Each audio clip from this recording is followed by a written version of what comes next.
Ante la grave situación medioambiental por la que el mundo atraviesa, algunos países han impulsado iniciativas como la del crecimiento verde, que esencialmente consiste en la implementación de políticas que impliquen un crecimiento económico que no vulnere el equilibrio ecológico del planeta y que países como México han impulsado en diferentes foros internacionales como la Organización de las Naciones Unidas o el Grupo de los 20 este tipo de iniciativas.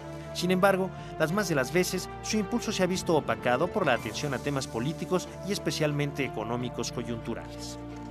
Vamos a dedicar estos dos últimos segmentos, si les parece, un poco al terreno de la imaginación.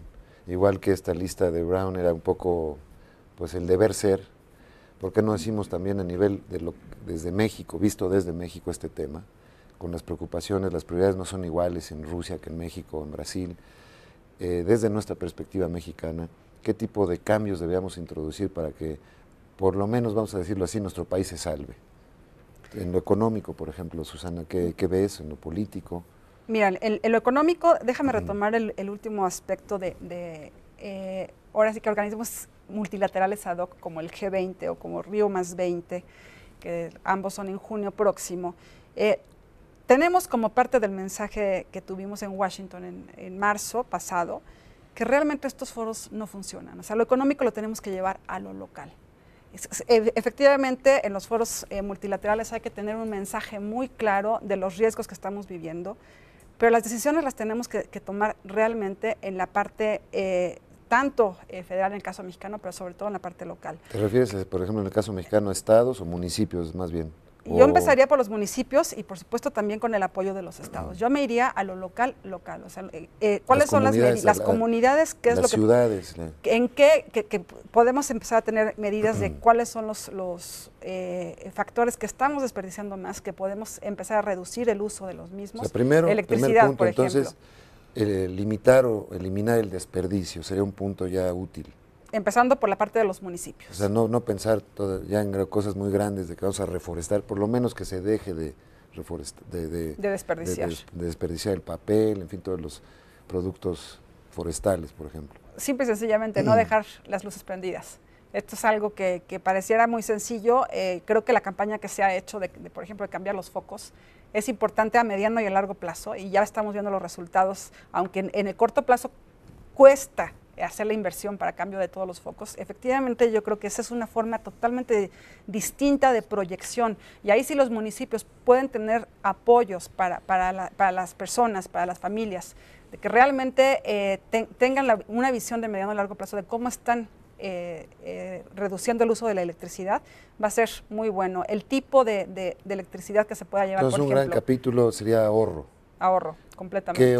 Así sistémicamente, Gerardo, ¿qué verías además del ahorro? Mira, yo lo vería con dos perspectivas, de lo local a lo general y de lo nacional a lo local, es decir, coordinar políticas públicas, tanto federales y estatales, y coordinar con las acciones municipales, y de lo nacional hacia lo interior y hacia lo internacional.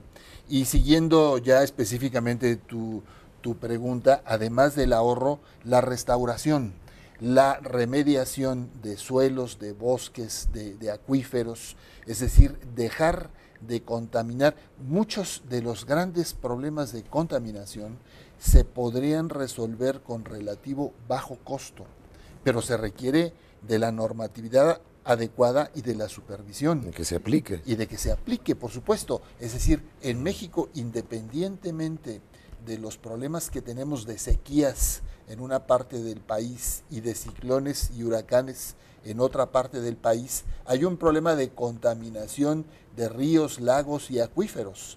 O sea, supervisar todo ese proceso con una normatividad enérgica. Es decir, el enemigo no es únicamente un enemigo tangible que pueda afectar la seguridad. ¿Tú ves en el futuro mediano de México, mediano plazo, una policía ambiental?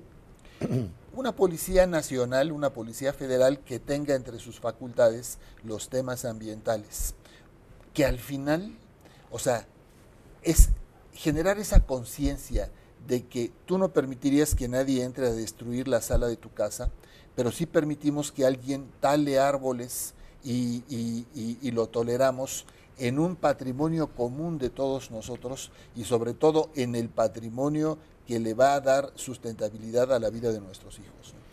Y esto va, y esta conciencia a la que se ha referido, sobre todo Susana, tiene que ver, o sea, la vamos a ver hasta que la crisis, digamos, toque más fondo. Aquí yo creo Nos tenemos que poner peor antes de que empecemos a pareciera mejorar. ser que estamos esperando a que estemos peor, pero creo que tenemos que adelantarnos a lo mal que estamos ya.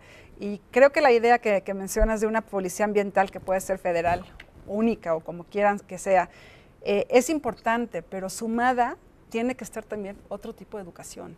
O sea, aquí hay otra medida que efectivamente, o sea, la conciencia no se da per se.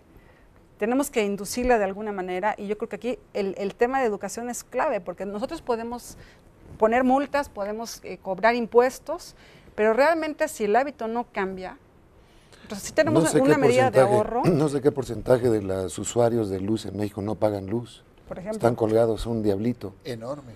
Enorme. Les da igual poner focos ahorradores o no focos ahorradores. El foco ahorrador cuesta muchísimo más caro que el otro. ¿Como para qué van a gastar? Ni la luz. Claro. Y luego me dicen que la CFE tampoco tiene la capacidad de graduar, de bajar o subir el switch. O sea, si apagamos las luces ahorita de este lugar, no se enteran, porque las termoeléctricas siguen produciendo igual. Entonces tampoco estamos generando esos ahorros porque tecnológicamente tenemos muchos atrasos. Claro. Pero yo abundaría en lo que se dijo. Yo creo que es sanción, pero también educación. O sea, la sola sanción, o sea, la medida represiva nunca llega a funcionar en ningún La de largo estado, plazo es la educación, ¿no? indudablemente. Es educación, conciencia, actitud, valores, ¿no? Totalmente. Pero sanción y educación van de la mano. O sea, Sí. sí, efectivamente la de largo plazo es educación, pero hay que ponerla junto con la sanción. Una sola, como tú mencionas, efectivamente no funciona, pero tampoco podemos empezar nada más por la sanción.